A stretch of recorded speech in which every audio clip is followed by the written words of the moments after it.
श्रीमन्नारायण नारायण हरि हरि। हे प्रभु श्रीनाथ जी बाबा, हे दादा, हे भागवत भगवान, हे श्रीनाथ जी बाबा, हे श्रीनाथ, जय हो सरकार। हे प्रभु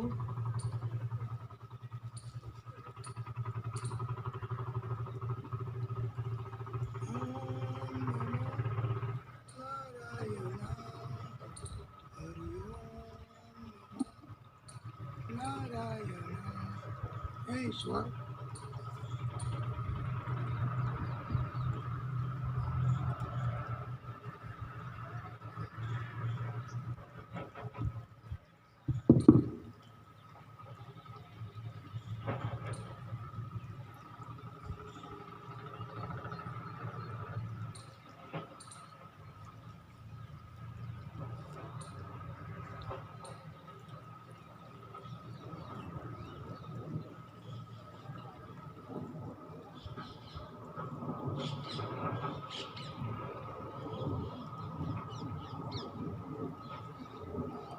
स्वस्ति श्री गणेशाय नमः।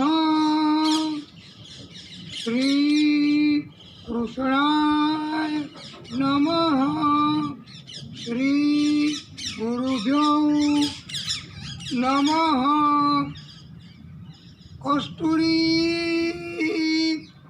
तिलकम ललाट पटले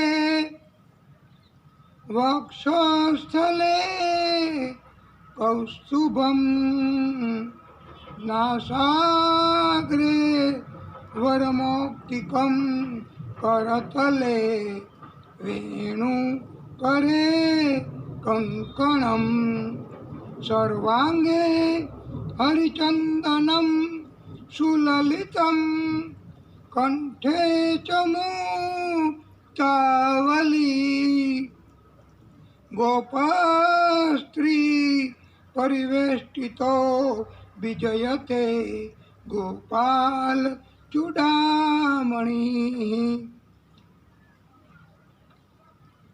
हे पुण्यात्माओ, वाला भक्तो, वैष्णवो, आप सर्वेना हृदय कमळમાં વિરાજતા શ્રી હરિ વિષ્ણુ પરમાત્મા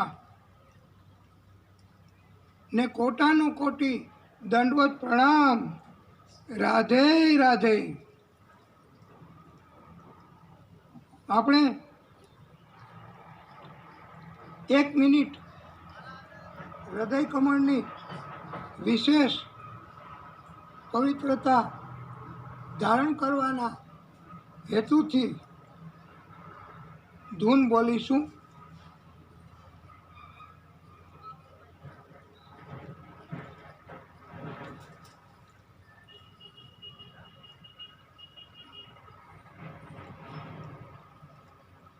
कृष्ण गोविंद गोविंद गोपाला, कृष्ण गोविंद गोविंद गोपाला। भज मुरली मनोहर नंदलाला, भज मुरली मनोहर नंदलाला। कृष्ण गोविंद गोविंद गोपाला।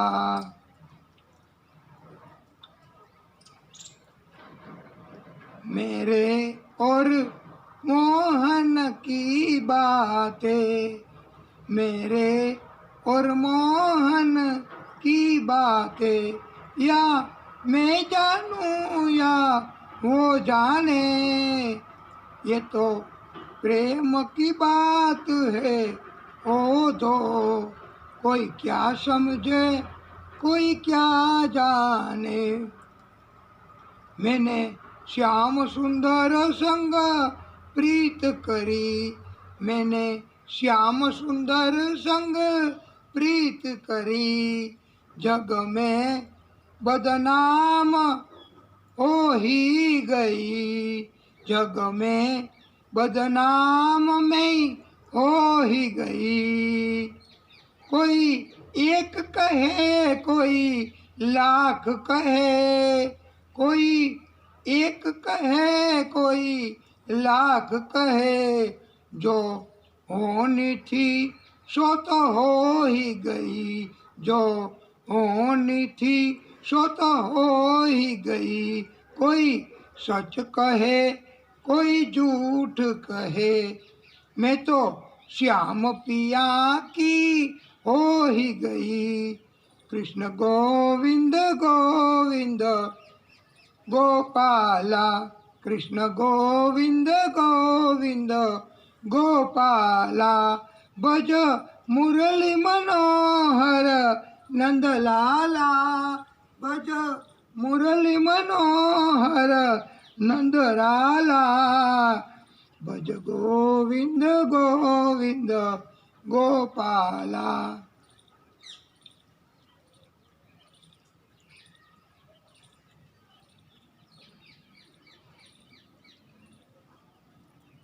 बलराम जी कौरव के પાંડવો બંનેમાંથી કોઈના પક્ષે રહેવા ઈચ્છતા ન હતા અને યુદ્ધ તો થવાનું જ હતું। આથી તેઓ દ્વારકા છોડી અને તીર્થયાત્રાએ નીકળી ગયા છે તથા મનુષ્યોને તૃપ્ત કર્યા છે। ત્યાંથી સરસ્વતી નદીના મૂળ સ્ત્રોત તરફ આગળ આવ્યા। પછી જ્યાં ઋષિઓએ સત્સંગરૂપી જ્ઞાન સત્રનું આયોજન કર્યું હતું, આ જગ્યા નૈમિષારણ્યમાં આવ્યા છે।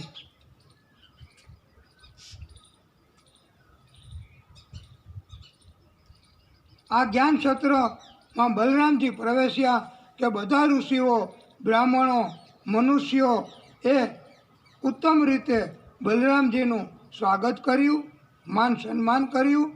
આ સમયે ત્યાં વ્યાસ પ્રભુના શિષ્ય રોમ હર્ષણજી સૂત જાતિના છે, તે વ્યાસપીઠ ઉપર બિરાજમાન હતા।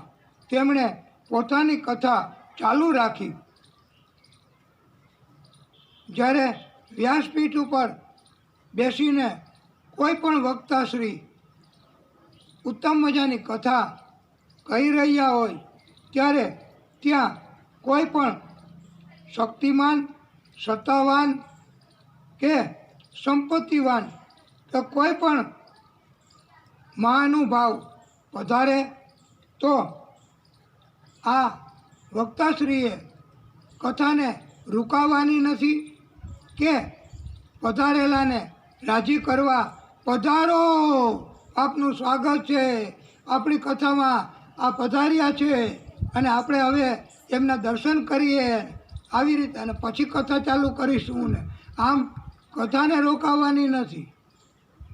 પછી ગમે તે હોય, ચાલુ કથા હોય ત્યારે માન સન્માન પણ એ વખતે જ કોઈ પ્રકારે કરવાનું હોતું નથી। વક્તાશ્રીએ તો માત્ર કથામાં જ ધ્યાન આપવાનું છે। કથાને રોકાવાથી એવો અર્થ થાય કે ભાગવતજીની આ અમૂલ્ય કથા, એટલું બધું મહત્ત્વ, હવે એને એક બાજુ મૂકી અને બીજા કોઈને મહત્ત્વ આપવું અને એને બ્રેક કરવી તો એનું અપમાન થયું ગણાય। અને વક્તાશ્રી આવું કરે તો એ પોતે પણ પાપ કર્મ કરે છે એમ પણ કહી શકાય। આમ ઘણા વિદ્વાનોએ આવો મત પ્રદર્શિત કર્યો છે। એ રોમહર્ષણજી એ બલરામજી પધાર્યા તો કોઈ નોંધ લીધી નથી અને કથા ચાલુ રાખી છે।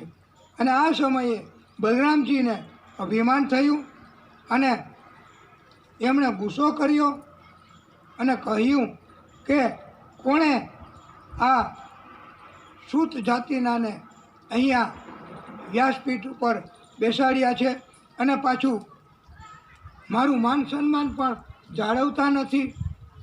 આમ કહી બલરામજીએ ગુસ્સો કરી એક દર્ભની સળી લીધી તથા તેનો પ્રહાર કર્યો. આ તો બલરામજીના બળનો પ્રહાર. પછી દર્ભની સળી પણ એને એટલી બધી ભયંકર વજ્ર જેવી લાગી કે એ ત્યાં ને ત્યાં મૃત્યુ પામ્યા. આમ યાત્રામાં નીકળ્યા હોવા છતાંય બલરામજીએ ગુસ્સો કર્યો અને આવો મોટો અપરાધ કર્યો. ત્યારે ત્યાં બધા ઋષિઓએ કહ્યું કે અમે જ એમને ત્યાં બેસાડ્યા છે અને બધા એમની કથા સાંભળીએ છીએ અને તમે આવો અપરાધ કર્યો છે, પ્રાયશ્ચિત કરવું પડશે. પછી અફસોસ થયો. બલરામજીએ હવે કથાને કેમ પૂર્ણ કરાવવી? એટલે આ રોમહર્ષણજીના એક પુત્ર ઉગ્રસવા ત્યાં હાજર હતા અને એમને વ્યાસપીઠ ઉપર બલરામજીએ આદેશ કર્યો, સૂચન કર્યું અને બેસાડ્યા. પછી તો કથા એમણે તો ક્યારેય કીધી ન હોય, એમને તો અભ્યાસ પણ નહીં. આથી આ તો બલરામજીએ એપોઇન્ટમેન્ટ કરી, પછી કોણ વિરોધ કરી શકે? અને પછી એમના દિવ્ય એવા તેજ તથા દિવ્ય તપબળના કારણથી બલરામજીએ એમને શક્તિ આપી અને એ ઉગ્રસવા વ્યાસ આસન ઉપર બિરાજ્યા તથા તેમણે પણ દિવ્ય કથા સંભળાવી છે. આમ જ્યારે આ બલરામજી, કૃષ્ણ, શિવજી, વિષ્ણુ પરમાત્મા, ભાગવત સ્વરૂપ ભગવાન એ પોતે જ જ્યારે કોઈની ઉપર કૃપા કરે અને કથા શ્રવણ કરાવવા એ જ્યારે વ્યાસપીઠ ઉપર, વ્યાસ આસન ઉપર બેસે ત્યારે એમની અંદર દિવ્યતા આવે જ છે. પછી કોઈને ગમે કે કોઈને ન ગમે, કોઈને ઈર્ષા થાય કે કોઈથી સહન ન થાય, તો પણ એની વાણીમાં મધુરતા અને દિવ્યતા એ જો પ્રભુ પરમાત્માની કૃપા હોય તો આવે જ છે. પછી બલરામજીએ પ્રાયશ્ચિત કર્મ પણ કર્યું છે અને એક દૈત્ય રાક્ષસ ત્યાં ઇલવિલનો પુત્ર બલવલ એ આવતો અને યજ્ઞ કરવા દેતો નહીં. આથી બલરામજીએ યજ્ઞ કરાવ્યો અને ત્યાં રાક્ષસ આવ્યો તો એમનું પણ મૃત્યુ નિપજાવ્યું છે. આમ આને પ્રાયશ્ચિત કર્મ કહ્યું છે.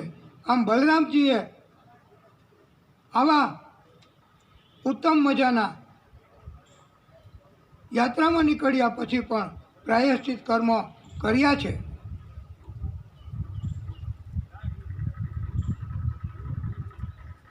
દ્રોણ અને દ્રુપદ એ પણ બાળપણના જ મિત્ર હતા.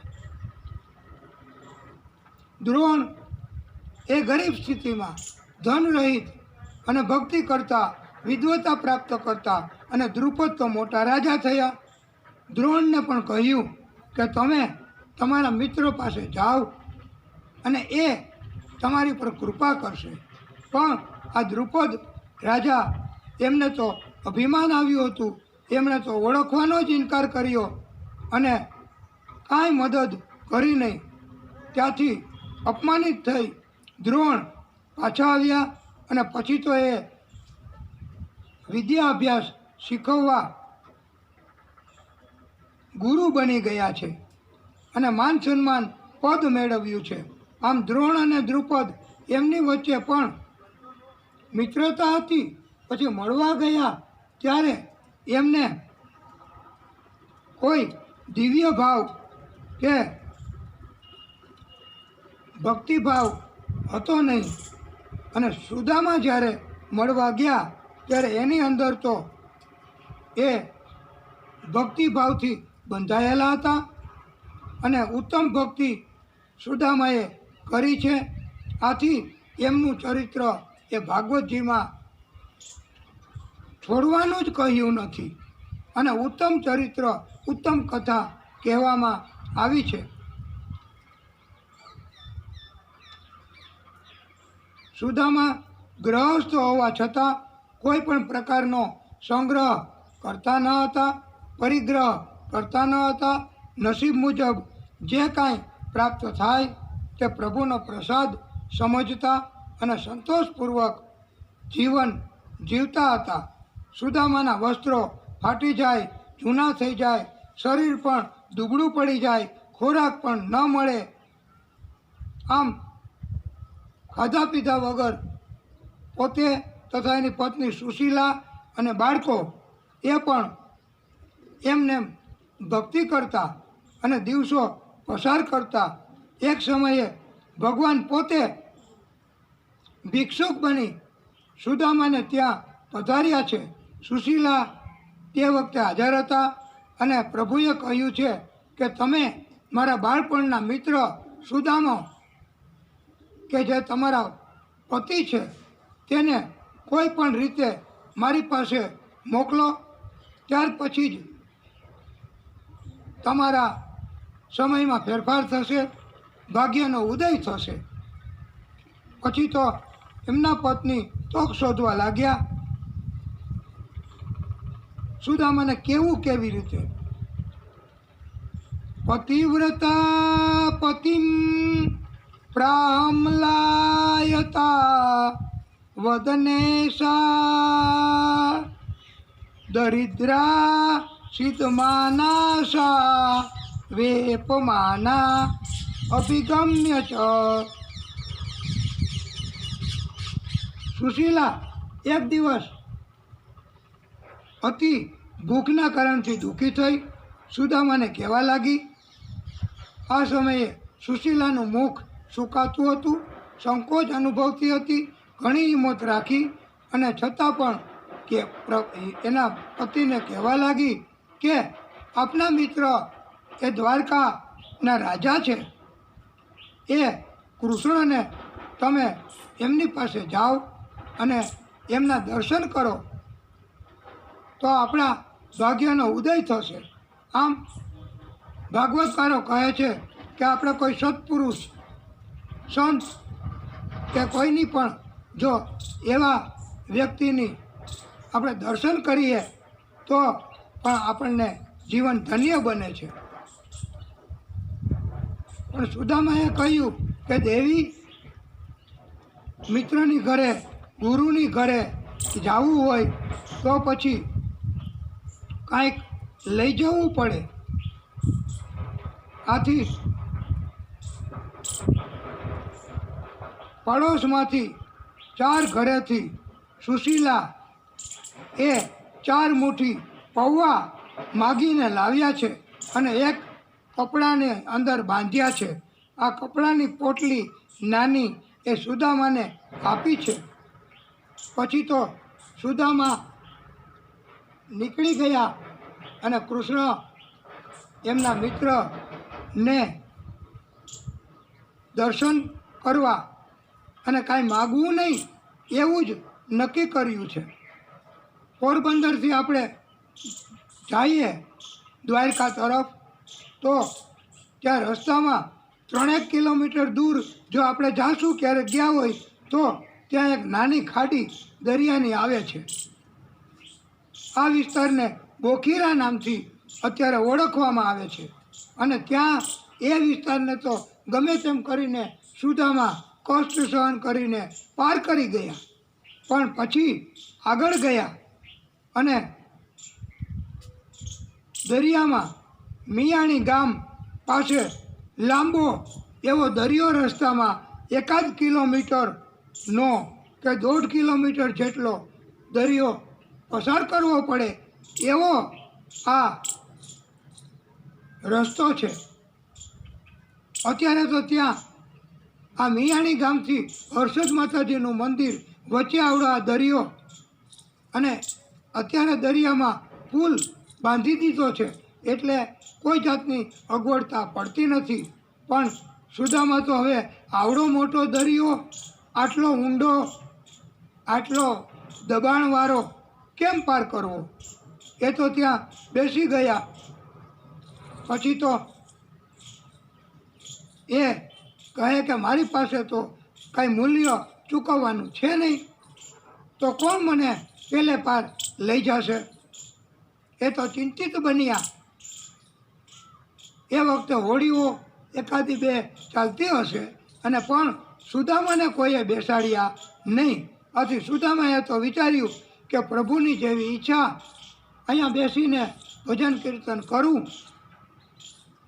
ત્યાં તો દ્વારકામાં આ સુદામાના કીર્તનનો અવાજ પહોંચી ગયો અને પ્રભુને ખ્યાલ આવ્યો કે મારો ભક્ત આજે પોરબંદરથી નીકળી ગયો છે અને આ દરિયો પાર કેમ કરવો, તે રાહ જોઈને બેઠો છે.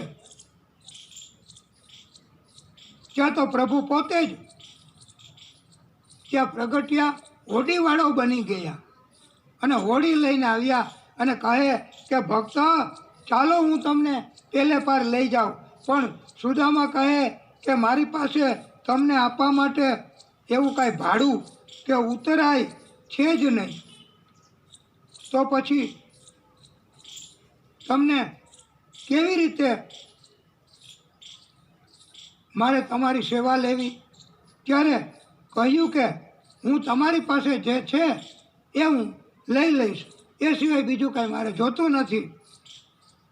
અને પ્રભુએ તો કહ્યું કે તમારી પાસે આ જે પોટલી છે ને એ અહીંયા જ આપી દો એટલે એને પહોંચી ગઈ કહેવાય. હવે આ પ્રભુનો સંકેત એવો હતો કે હું પોતે જ છું એ દ્વારકાનો નાથ કૃષ્ણ આ હોડીવાળાના સ્વરૂપે.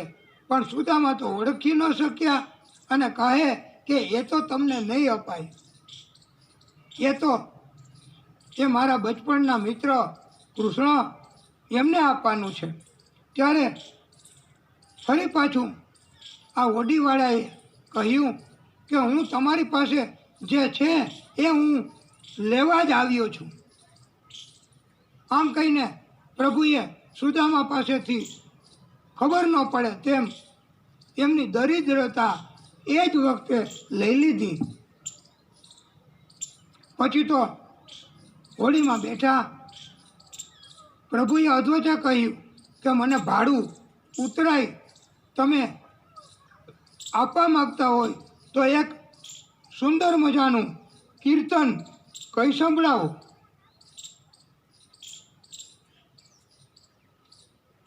ત્યારે સુદામાએ તો આ પ્રભુને રાજી કરવા એને તો એટલું જ જોતું હોય કીર્તન સંભળાવો તો કીર્તન મંડે સંભળાવા. આનું નામ ભક્ત કહેવાય છે. કથા કરવાનું કહો એટલે વક્તાશ્રી તો તુરત જ આવી જ જાય. એનું નામ ઉત્તમ વક્તા કહેવાય છે. સુદામાએ તો કીર્તન સંભળાવ્યું. ગોવિંદ મેરો હે ગોપાલ મેરો હે, ગોવિંદ મેરો હે ગોપાલ મેરો હે. પછી તો સુદામાને પેલે પાર ઉતારી અને પ્રભુ તો દ્વારકાના રસ્તે સુદામાને ચડાવી અને ત્યાંથી હવે તમે લ્યો જય શ્રી કૃષ્ણ એમ કરીને પ્રભુ તો જેવા સુદામાએ મોં પલટાવ્યું અને ચાલતા થયા ત્યાં પ્રભુ ત્યાંથી અંતર ધ્યાન થઈ ગયા.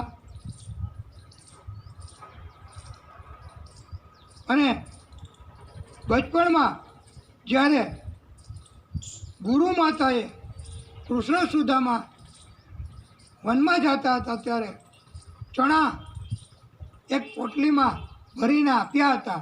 અને જ્યારે ચણા એ પોટલી તૈયાર કરતા હતા ત્યારે તે વખતે અડધા અડધા ચણા ખાવાનું કહ્યું હતું. પણ એ વખતે દરિદ્રતાનો યોગ હતો અને સુદામાને એ કદાચ કોઈ રીતે સંકેત થઈ ગયો, અનુભૂતિ થઈ ગઈ. પછી તો કૃષ્ણના ભાગના ચણા પણ પોતે ખાઈ ગયા. એટલે કૃષ્ણની પણ દરિદ્રતા પોતે પ્રાપ્ત કરી છે. આમ આવા મિત્રો, આવા ભક્તો, આવા પરોપકારી જીવાત્માઓ હોય છે, એને જ પ્રભુની પ્રાપ્તિ થાય છે હો. નહીંતર ગમે તેને પ્રભુની પ્રાપ્તિ થતી નથી કે પ્રભુની કૃપા થતી નથી.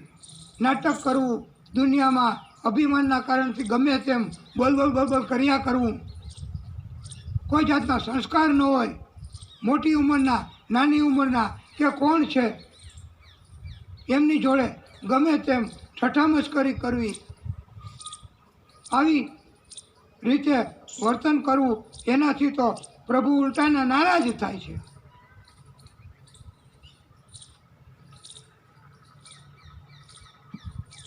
સુદામા તો થાક્યા અને એક જગ્યાએ આરામ કરવા સૂતા. તેવામાં તો ત્યાં એમને ઊંઘ ચડી જતા ગરુડજીને દ્વારકાથી પ્રભુએ આદેશ કર્યો કે મારા ભક્તને રસ્તામાં ઊંઘ ચડી ગઈ છે, તમે એમને ઉચકી અને આપણી દ્વારકા નગરી પાસે એમને ઉતારી દો. આથી સુદામા તો જાગ્યા અને જોયું અને પૂછ્યું કે આ કઈ નગરી છે? તો બધાએ કહ્યું કે આ તો દ્વારકા નગરી છે. ચોકીદારોએ આ મહેલમાં જતા અટકાવ્યા અને કહ્યું કે આપ શું કામ પધાર્યા છો? કોને મળવું છે? અને કોઈ ભિક્ષા જોઈએ તો એ અમે પણ આપને આપીશું. ત્યારે સુદામાએ કહ્યું છે કે હું પોરબંદરથી ચાલતા આવું છું, મારું નામ સુદામા છે અને હું તમારા રાજા કૃષ્ણનો મિત્ર છું બચપણનો. ત્યારે એમને વિનયથી, વિવેકથી કહ્યું કે તમે અહીંયા બિરાજો, અમે હમણાં જ સંદેશો મોકલીએ છીએ અને આપને ત્યાં લઈ જઈએ છીએ.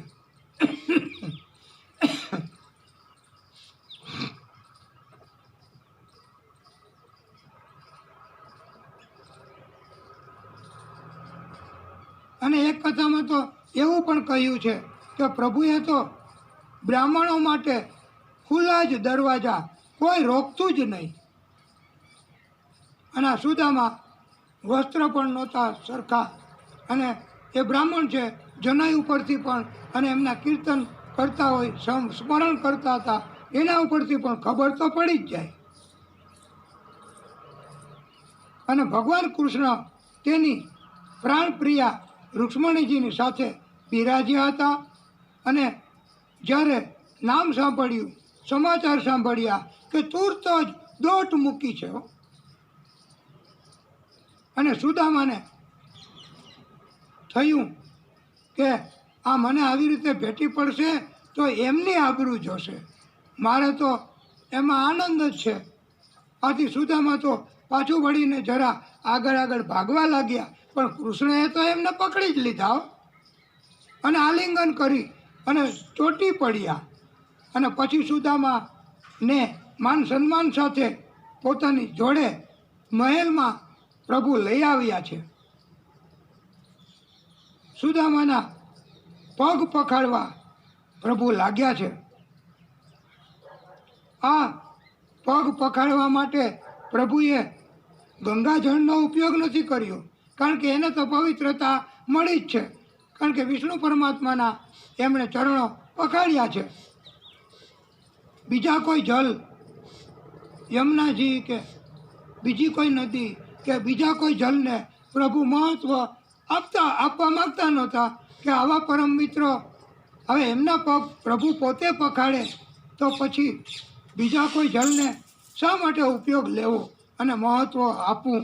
આથી પ્રભુએ તો પોતાના અશ્રુના જલ, એના કારણથી અશ્રુ બિંદુઓથી એમના પગ પખાડ્યા છે. આનું નામ મિત્રતા, આનું નામ પ્રેમ. પછી કૃષ્ણએ સુગંધિત એવા દીપ, ધૂપ એ બધું તૈયારી કરાવી અને સુદામાની આરતી ઉતારી છે. હવે પ્રભુએ તો આનંદ અને ખુશાલીમાં ગાયોના દાન કર્યા છે. સુદામાને સુંદર મૂલ્યવાન વસ્ત્રો અર્પણ કર્યા છે. બધી જ અંતઃપુરની સ્ત્રીઓ પટરાણીઓ એ પ્રભુ સેવા કરે છે. આ જોઈને કહેવા લાગી કે આ દુબળા પાતળા બ્રહ્મદેવે એવા શું કર્મ કર્યા હશે કે પ્રભુ પોતે એમની સેવા શુશ્રૂષા કરે છે, આરતી ઉતારે છે અને એમના પગ પખાડે છે. ઘણી ઘણી વાતો સુદામા સાથે કરી. ત્યાર પછી પ્રભુએ એમની રાણીઓને પણ આદેશ કર્યો કે તમે આ બ્રહ્મદેવના પગે લાગી આશીર્વાદ લ્યો. ત્યારે એક પછી એક આશીર્વાદ લેવા રાણીઓ પધારી. સુદામાએ તો ઉત્સાહપૂર્વક આશીર્વાદ આપ્યા, પણ પછી તો અંતે હાથ ઊંચો કરવામાં થાક્યા, બોલવામાં થાક્યા અને કહે કે કૃષ્ણ, આ ક્યારે છેડો આવશે, આ ક્યારે પૂરું થશે અને કેટલીક રાણીઓ છે. ત્યારે કૃષ્ણ તો કહે કે 16,108 તો પાકી. ત્યારે સુદામા કહે કે હું આ બધી રાણીઓને આશીર્વાદ આપી શકું એવી મારી સમર્થતા નથી કે મારી શારીરિક ક્ષમતા પણ નથી. માટે એમ કર, તું જ મને પગે લાગ અને હું તને આશીર્વાદ આપું, એટલે તારું અડધું પુણ્ય તારા બધા પત્નીઓને આપોઆપ મળી જશે. આમ ભાગવતકારોએ એવો બોધ આપ્યો છે કે પતિ કાંઈ પણ શુદ્ધ કર્મ કરે, સત્કર્મ કરે તો એનું અડધું પુણ્ય પત્નીને ઓટોમેટિક આપોઆપ મળી જ જાય છે. એટલે જે પરણિત હોય ને એ પુરુષે તો હંમેશા સત્કર્મો જ કરવા, કારણ કે એની પાસે તો અડધું કર્મ જ રહેવાનું, અડધું તો એના પત્નીને મળી જ જવાનું. અને પત્ની જો કાંઈ સત્કર્મ કરે તો એમના અડધું ફળ પતિને મળે એવું નથી. એ તો જો પત્ની ઈચ્છે તો પતિને પ્રાપ્ત થાય. ત્યાર પછી ભગવાન કૃષ્ણએ નજર કરી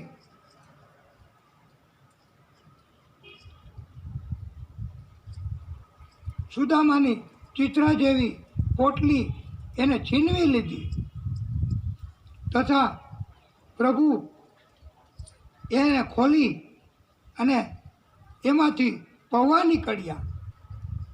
અને પ્રભુએ કહ્યું કે એ મિત્ર, એમ ન માનશો કે આ પૌવા મારા માટે ઓછા છે, પણ આખા બ્રહ્માંડને પોતાની ભૂખ સંતોષવા માટે આ પૌવા બહુ જ વધારે થઈ પડે એટલો જથ્થો છે, ઓછો જથ્થો નથી. અને મને પૌવા અતિ પ્રિય છે, આમ કૃષ્ણએ કહ્યું છે.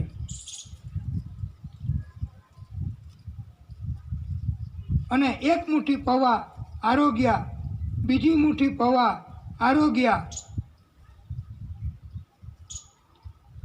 ત્રીજી મુઠ્ઠી પૌવા આરોગવા ગયા ત્યાં તો રૂક્ષ્મણીજીએ પ્રભુને રોક્યા છે અને વિનંતી કરી છે અને દ્વિઅર્થી સંવાદ કર્યો છે કે હે પ્રભુ, હવે આપણે પછી આ નહીં વધારે પચે, અમને પ્રસાદ માટે પણ રાખો.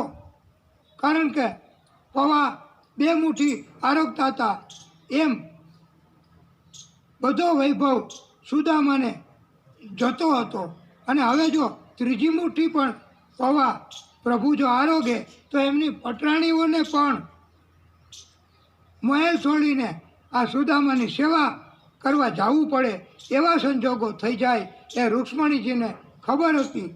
આથી તેમણે પ્રભુને રોક્યા છે અને હવે કાંઈક તો અમારા માટે રાખો એમ કહ્યું, નકર અમારે પણ ત્યાં દાસી બનીને જવું પડશે.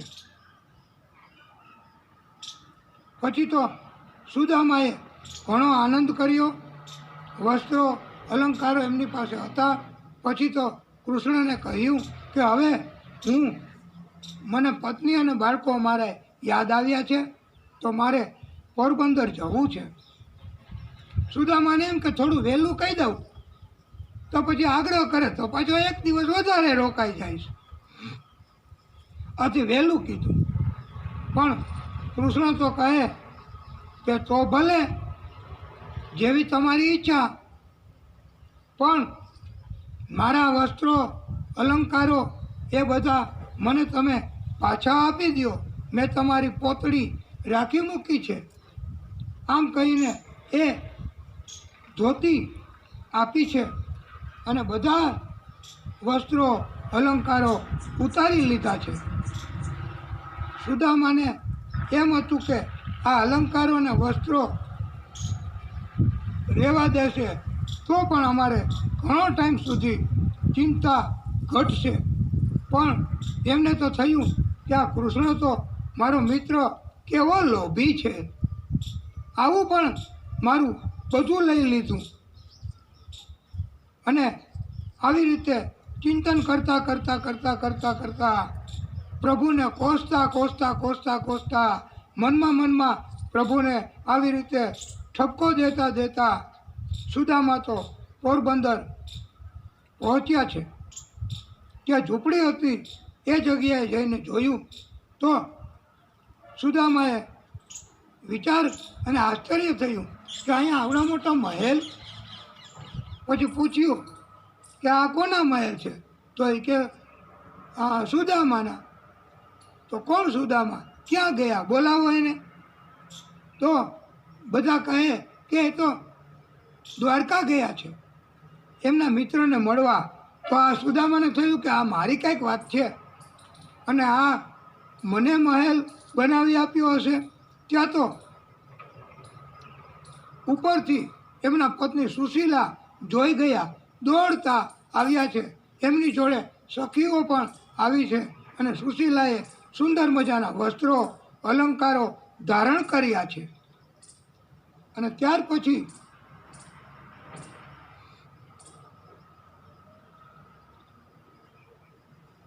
સુદામાએ કહ્યું કે દેવી, આ જેના વસ્ત્રો હોય અલંકારો હોય એ એમને આપી દો.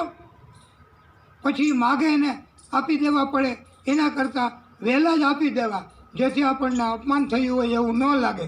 આ પોતાનો અનુભવ એના પત્નીને જણાવે છે. પણ પછી તો સુશીલાએ કહ્યું કે આ આપણું જ છે, આ બધું ફર્નિચર વૈભવ એ બધું આપણું જ છે. અને તમે ગયા પછી વિશ્વકર્માજી પધાર્યા હતા અને કહ્યું કે દ્વારકાનો નાથ અમને આદેશ કર્યો છે કે આ જગ્યાએ અમારે એમને જેવા મહેલ છે એવા જ મહેલ કરી આપવાના છે. ત્યારે એમના પત્નીએ કહ્યું કે તમે મને એકને નહીં તો મારે નથી સ્વીકારવું, પણ મારા પાડોશીઓને પણ આવા જ મારા જેવા જ મહેલ કરી આપો, ફર્નિચર આપ્યો, વૈભવ આપો તો હું સ્વીકારીશ.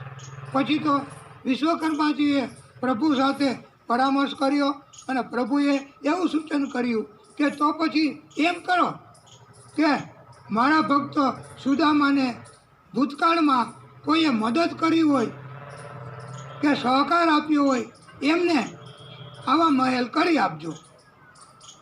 આમ વિપત્તિના સમયમાં ભક્તને મદદ કરવી એ પણ ઉત્તમ ફળ અપાવનારું કર્મ છે. આ ભાગવતકારોએ એવો દાખલો આપ્યો છે. અને સુદામાના મહેલમાં પલંગો હાથી દાંતથી બનાવેલા શોભતા હતા તથા સોનાના પતરાઓથી મઢેલા હતા.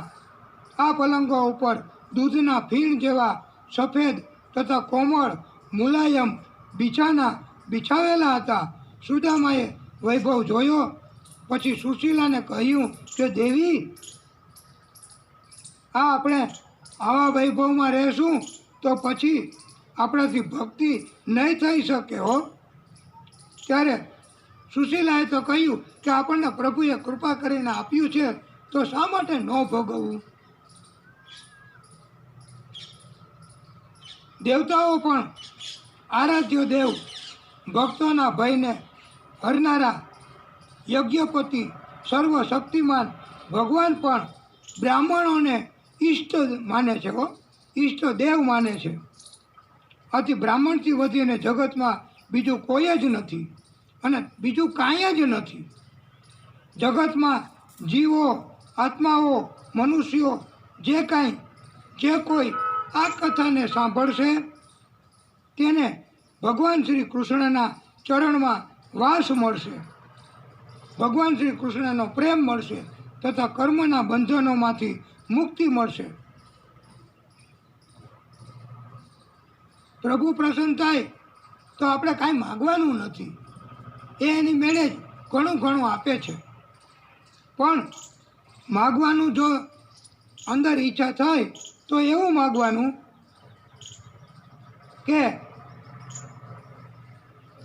મારું આખું ખૂટે જે ઘડીએ મારા હૃદય કમળમાં બિરાજજો છે અરજી તમોને બસ એટલી મારા મૃત્યુને શ્રીજી ઉગારજો. આના સિવાય બીજું કાંઈ માગવાનું નથી. એક વખત અર્જુન મહાશક્તિશાળી એ પ્રભાસ ક્ષેત્રમાં ત્રિદંડી સાધુનો વેશ ધારણ કરી અને તે 4 માસ રહેવા માટે આવ્યા છે. એમનો સંકલ્પ છે.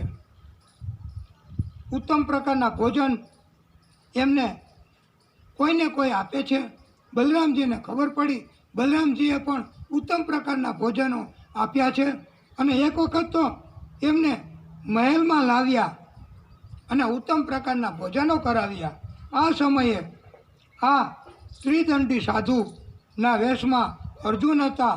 એમણે ત્યાં ઘરે સુભદ્રાને જોઈ અને સુભદ્રા એ આ ત્રિદંડી સાધુના વેશમાં અર્જુનને જોયા. પછી તો બંનેને એકબીજા ઉપર નજર મિલાય જતા પ્રેમ જાગ્યો. એકબીજાએ મનથી એકબીજાને સ્વીકારી લીધા.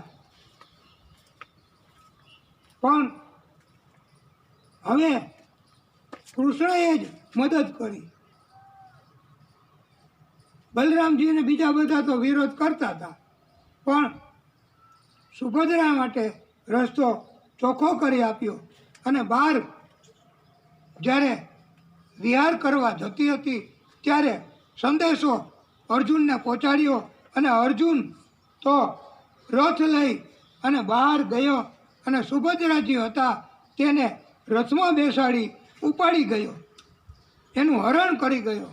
પણ એ વખતે કૃષ્ણ એ સૂચના આપી હતી કે તમે જ્યારે હરણ કરી જાઓ ત્યારે રથ સુભદ્રાને ચલાવવા દેજો. એટલે સુભદ્રા રથ ચલાવતા હતા. બલરામજીને ખબર પડી, એ તો ગુસ્સે થયા. પછી કૃષ્ણને કહે કે આ અર્જુન હતો અને સાધુના વેશમાં કપટ કરી આ સુભદ્રાને ઉપાડી ગયો છે, હરણ કરી ગયો છે. હવે એમની સાથે આપણે યુદ્ધ કરવું પડશે. ત્યારે કૃષ્ણએ પૂછ્યું કે દાઉ ભૈયા, એ રથ ચલાવતું તું કોણ? ત્યારે બલરામજી કહે કે એ તો સુભદ્રા ચલાવતા હતા.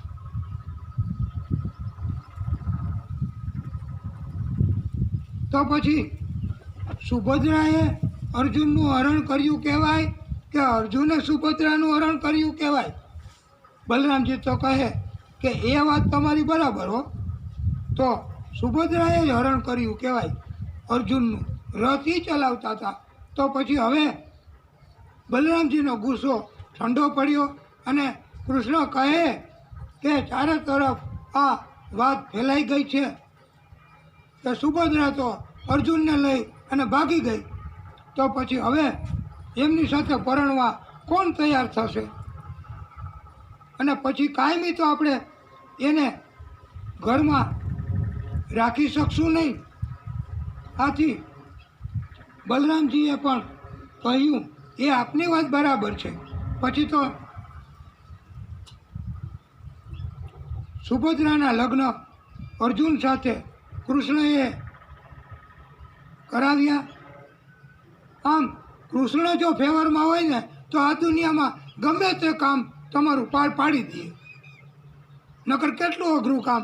આવડા મોટા બળવાન બલરામજી સૈનિકો છતાં પણ આ અર્જુન સુભદ્રાને ઉપાડી ગયો, જરાય યુદ્ધ કરવું ન પડ્યું. આ કૃષ્ણની કૃપા. એક વખત દેવર્ષિ નારદજી ફરતા ફરતા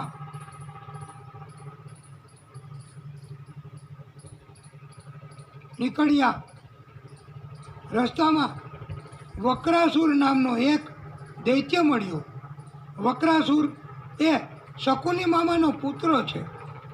વક્રાસુર અતિ દુષ્ટ બુદ્ધિવાળો છે અને આ વક્રાસુર દુષ્ટ બુદ્ધિથી પ્રેરાઈ અને પછી દેવર્ષિ નારદને પૂછે છે કે હે ઋષિ,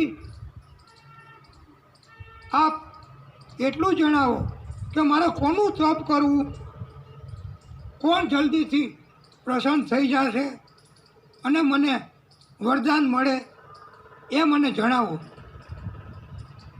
ત્યારે દેવર્ષિ કહે છે સ આહ દેવમ ગિરીશમ ઉપાદાવાસુ સિદ્ધયસી યો અલ્પાભ્યામ ગુણદોષાભ્યામ આસુતુઃ ઇતિ કૃષ્યતિ.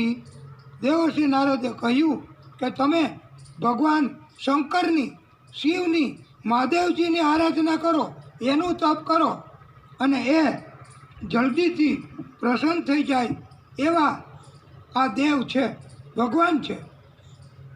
દેવ તો ન કહેવાય, ભગવાન છે. અને દેવો કરતાં ભગવાનની શક્તિ બહુ વધારે હોય છે.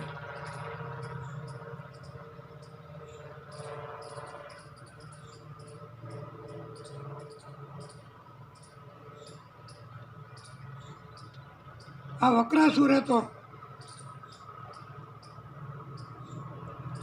પ્રભુ ઋષિની આજ્ઞાથી કેદાર ક્ષેત્રમાં ગયા. ત્યાં જઈને એવો યજ્ઞ કર્યો, અગ્નિમાં પોતાના શરીરમાંથી કાપી અને માંસ હોમવા માંડ્યા. હાવ શરીર નષ્ટ થવા આવ્યું. ત્યારે તો એવું વિચાર્યું, 6 દિવસ થયા, 6 દિવસમાં એમણે કેદાર ક્ષેત્રમાં જઈ અને એવો નિર્ણય કર્યો કે હવે પ્રભુ ન દર્શન આપે, રાજી ન થાય તો સ્નાન કરી ભીના વાળ રાખી પોતાના જ મસ્તકને કાપી અને અગ્નિમાં હોમી દેવું. જ્યારે મસ્તક કાપવા તૈયાર થયો ત્યારે તો ત્યાં અચાનક અગ્નિકુંડમાંથી ભગવાન શિવજી પોતે પ્રગટ થયા અને કહેવા લાગ્યા કે શું વરદાન જોઈએ છે, આપનો સંકલ્પ શું છે? ત્યારે આ વક્રાસુરે કહ્યું, અને વક્રાસુરની દાનત તો બગડી ગઈ હતી એટલે તો એણે આવું તપ કર્યું. એ વક્રાસુર આ મહાદેવજીના પત્ની એને પરણવા માગતો હતો. હવે આ કેવું કહેવાય? આવું કાંઈ પણ જાતની સમજ નહીં. ક્યાંથી સમજ આવે? જ્યારે સ્વાર્થ હોય ને ત્યારે સમજ એની મેળે જ જતી રહે છે, કાઢવી નથી પડતી. સ્વાર્થ હોય એવું જ કરે છે માણસો. એમ આ વક્રાસુરે તો એવા ઈરાદાથી કે આ મહાદેવજી જ નડે છે, એ હશે ત્યાં સુધી હું એમના પત્ની સાથે લગ્ન નહીં કરી શકું. એમને નહીં પામી શકું. આથી હવે એમને જ પહેલાં દૂર કરવા પડશે. વક્રાસુરે તો કહ્યું કે હું જેના ઉપર હાથ મૂકું એ બળીને ભસ્મ થઈ જાય એવું મને વરદાન આપો.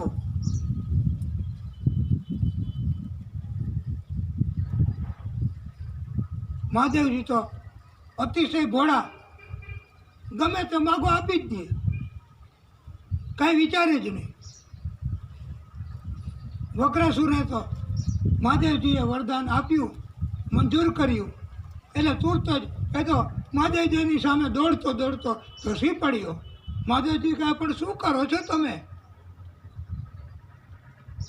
એ કાંઈ જોયા વગર, કાંઈ સાંભળ્યા વગર એમને ત્યાં તો પ્રભુને થયું કે હમણાં મારી ઉપર હાથ મૂકશે. પ્રભુ તો ભાગ્યા, આપણા શિવજી મહાદેવજી એને પણ આવી રીતે ભક્તોના ત્રાસથી ભાગવું પડે છે. પાછળ આ દૈત્ય વક્રાસુર દોડતો દોડતો દોડતો દોડતો, શિવજી તો મહાદેવજી તો મૂંઝાણા. મહાદેવજીને પણ આવા પ્રસંગો ઊભા થાય છે તો પછી આપણને વાલા વૈષ્ણવો ક્યારેક કંઈ તકલીફ પડે તો એમાં શું ક્રોધ કરવાનો, એમાં શું કોઈને મારપીટ કરવાની, એમાં શું આપણે આપણા સંતાનો ઉપર ગુસ્સા કરવાના. વિજયના વિધાનથી કોઈ બાદ નથી એવું ભાગવતકારો ઉત્તમ બોધ આપે છે. શિવજી તો આગળ આગળ ગયા પણ હવે થાક્યા અને એમણે પછી એમના ઈષ્ટ, એમના દેવ એ હરિને યાદ કર્યા, વિષ્ણુ પરમાત્મા શ્રી હરિ. અને આમાંથી કંઈક રસ્તો કાઢવા કહ્યું. ત્યારે તો હરિ તુરત જ હરને સંકટ, હરને તકલીફ, હરને આવી મુશ્કેલી એમણે યાદ કર્યો. તુરત જ આવી અને બટુક સ્વરૂપ, બાળ સ્વરૂપ ધારણ કર્યું અને આડા ઉતર્યા. વક્રાસુર આવતો હતો ને તો એને કે અલે ભાઈ, તમને ખબર છે કે હમણાં શિવજી એ કોઈને આ બળીને હાથ મૂકીને કોઈને ભસ્મ કરી નાખવાનું એવું વરદાન આપ્યું છે? ત્યારે એ કહે કે હા, એ મને જ, હું જ વક્રાસુર પોતે. ત્યારે આ બટુક સ્વરૂપ કહે કે એવું ક્યારેય બને જ નહીં, આ તો અસંભવિત છે.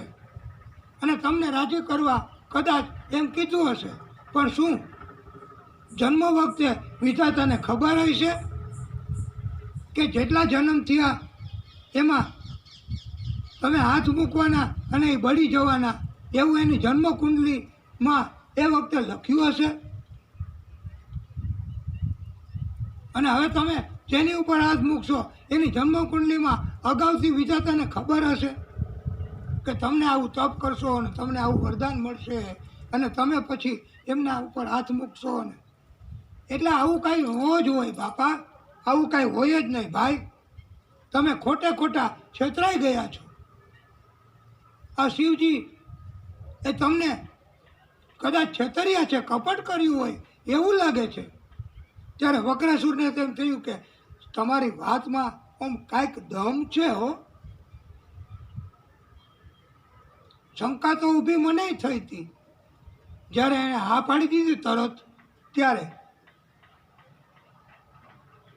અને પછી તો આ બટુક સ્વરૂપ એ તો સમજી ગયા અને એમને કહ્યું વિશેષ દલીલ કરતા કરતા કરતા કે તમને એવું હોય ને ભાઈ તો તમે એમ કરો કે મારા મસ્તક ઉપર તમારો હાથ મૂકી દો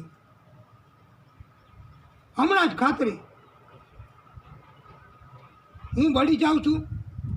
કદાપી ન બને.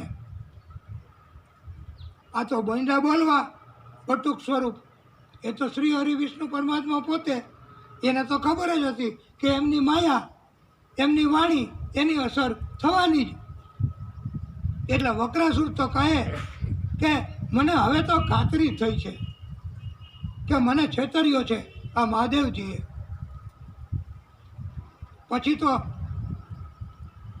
એમણે કહ્યું કે તમે તો આ 12 સ્વરૂપ તમારે તો હજી પરણવાનું, તમારે હજી ઘણા સંકલ્પો બાકી છે. તમારી ઉપર શા માટે મારે હાથ મૂકો? અને કદાચ વરદાન સાચું પડે અને તમે ભસ્મ થઈ જાઓ બળીને, તો પછી મારે તમને શું કામ હિંસા પહોંચાડવી? જોકે તમે ભસ્મ થવાના જ નથી. આ વરદાન સાચું હોય જ ન શકે એવું હું હવે માનવા લાગ્યો છું.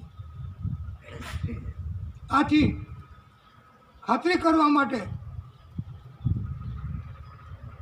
વક્રાસુર કહે છે કે તમારા ઉપર મારે હાથ નથી મૂકવો, કે બીજા કોઈ જીવ ઉપર હાથ મૂક્યો નથી.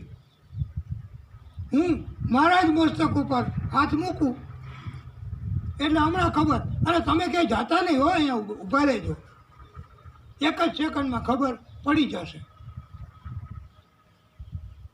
ત્યારે બટુક સ્વરૂપ તો કહે બેટા એ હું જવાનો નથી, તને પૂરો કર્યા વગર. અને આવા પરાક્રમ, આવા કર્મો તું કરવા તૈયાર થયો મારા પ્રભુને બાળીને ભસ્મ કરવા અને એમના પત્નીને તારે પ્રાપ્ત કરવા. આમ અંદરથી તો હરિ એટલા બધા કોપાયમાન થયા અને વક્રાસુરે પોતાના જ મસ્તક ઉપર પોતાનો હાથ ખાતરી કરવા મૂક્યો, તુરત જ તે બળીને ભસ્મ થઈ ગયો.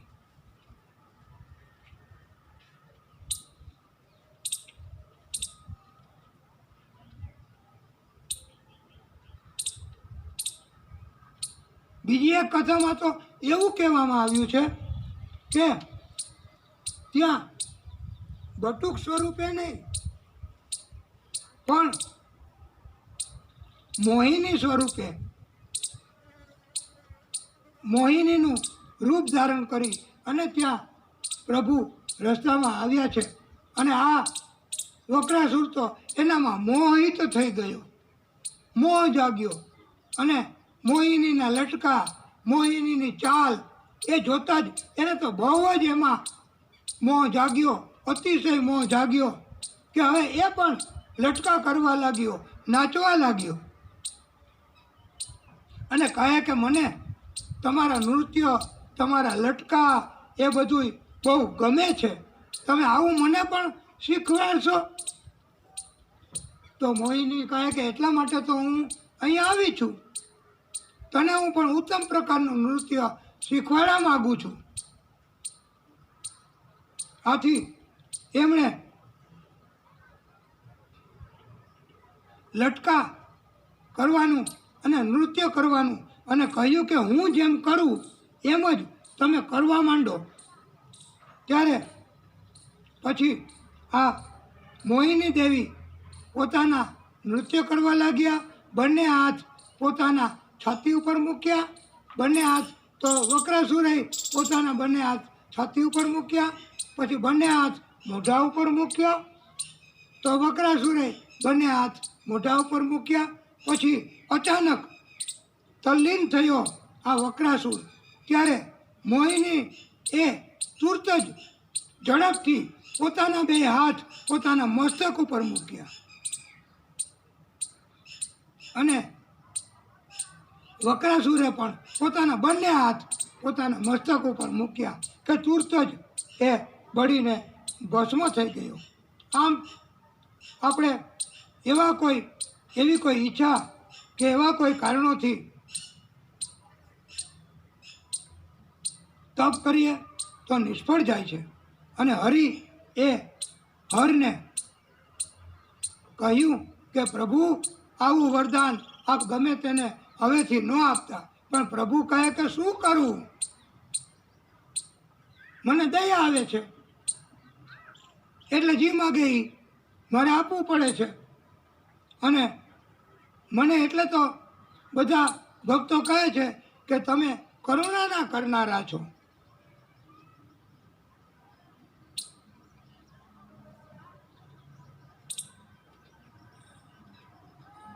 અને ભોળાનાથ એમ કહે છે, આથી હું જે માગે તે આપી જ દઉં છું. આથી આપણા શિવજી એ બહુ જ દયા કરનારા, કરુણા કરનારા અને ભક્તોના દુઃખને હરનારા છે તથા હંમેશા પોતાની પણ હાનિ પસંદ કરે છે અને ભક્તોને મદદ કરે છે.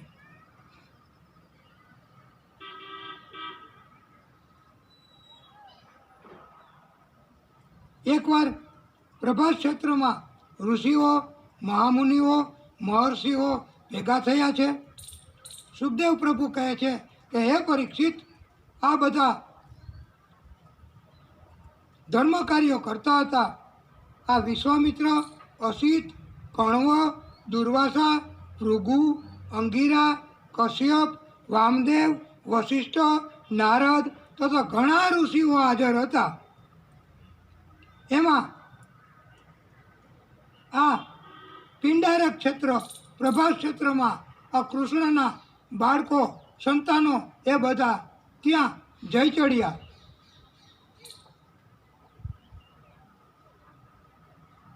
અને ઋષિઓને પ્રશ્ન કર્યો છે કે અમારી સાથે આ એક શ્યામ નયના સુંદરી સ્ત્રી છે અને તે આપને પૂછવામાં શરમાય છે. એમને પ્રસૂતિની તૈયારી છે, તો એમને શું પ્રાપ્ત થશે? એમના વતી અમે પૂછીએ છીએ. અને એ સ્ત્રી એ કૃષ્ણ અને જાંબવતીનો પુત્ર શાંબ એમને સ્ત્રીના વેશમાં લઈ ગયા હતા. અને આવા ટીખળી, આવા ઉદંડી સ્વભાવના આ કૃષ્ણના પરિવારમાં પણ સંતાનો હતા. અને ઋષિઓ તો તુરત જ સમજી ગયા અને કહ્યું કે તમે અમારી ઠેકડી કરો છો, અમારું અપમાન કર્યું છે. અને આથી ઋષિએ શ્રાપ આપ્યો કે એના પેટમાં જે છે એ તમારા આખા કુળનો નાશ કરશે. એના પેટમાં લોઢાનું એક મૂસળ બાંધેલું હતું. એ પછી તો બાળકો બધા ઉગ્રસેન મહારાજ પાસે ગયા અને કહ્યું કે આવું થયું, હવે શું કરવું? ત્યારે ઉગ્રસેન મહારાજે કહ્યું છે કે હવે આ લોઢાનું મૂસળ એમનો ચૂરે ચૂરો કરી નાખો, દરિયામાં ઊંડે ઊંડે ફેંકી દો અને આ લોખંડનું જે અણીવાળું આગળના ભાગનું હોય એને પણ ત્યાં પધરાઈ આવો ઊંડે ઊંડે દરિયામાં જઈને. પછી ક્યાંથી નાશ થશે? અને કોઈને વાત ન કરતા. આમ પછી તો એ લોકો બાળકોએ પણ આવું કર્યું અને ત્યાંથી એ વનસ્પતિ સ્વરૂપે કિનારા ઉપર પણ એ વિસ્તારમાં એરકા નામની વનસ્પતિ ઉગી અને એનાથી પછી કથામાં આપણે કહીશું કે આ આખા યાદવ કુળનો નાશ ઋષિના શ્રાપના કારણથી થયો છે. અને કૃષ્ણને પણ આવો શ્રાપ ગાંધારીએ આપ્યો છે અને કહ્યું છે કે હે કૃષ્ણ, તમે મારા બધા જ સંતાનોને મરાવી નાખ્યા છે. જો તમે ધાર્યું હોત તો તમે આ યુદ્ધ થવા ન દીધું હોત અને મારા સંતાનો બચી જાત. પણ હવે હું તમને શ્રાપ આપું છું કે તમારા આખા કુળનો નાશ થશે. આમ કૃષ્ણને પણ શ્રાપ મળ્યો હતો અને બાળકોને પણ શ્રાપ મળ્યો હતો. આમ કુળનો નાશ થવાનું.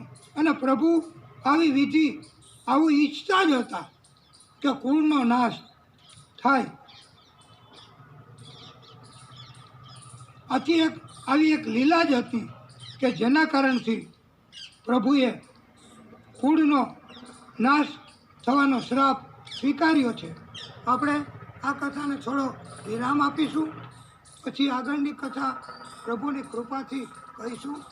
બોલીએ ભાગવત સ્વરૂપ ભગવાન કી જય. એ દાદા જય.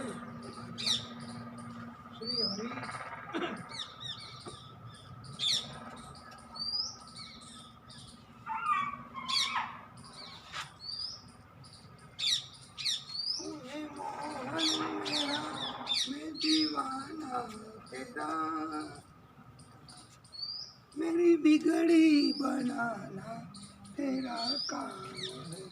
हे भागवत स्वरूप भगवान, हे विष्णु परमात्मा, हे श्रीनाथ जी बाबा, जय जय राधा रमण हरि बोल।